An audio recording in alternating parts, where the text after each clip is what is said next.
pamatęs mane, pradėjo šaukti, nepalik manęs gyvo nušaukti. Nu, mes buvom prisiekę vienas kitam, kad tokiu atveju nepalikti, reiškia, gyvo.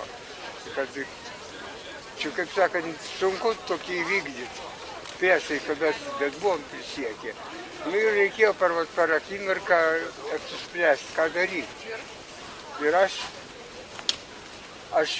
apsisprendžiau gelbėti. Ir prišokau, čiupau jį, pradėjau nešti iš Kautinio lauko. Ir mes jau buvom pralaužę tą apsitumo žiedą, buvom biškai jau nutolę nuo to jau centro paties.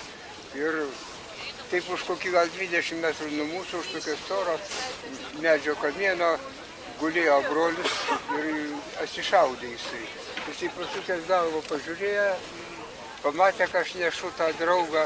Jis turėjo keisti poziciją, bet jis nebekeitė tos pozicijos, jis pasiliko dengiamom ugnimi ir mes išėjome, jis žuvo.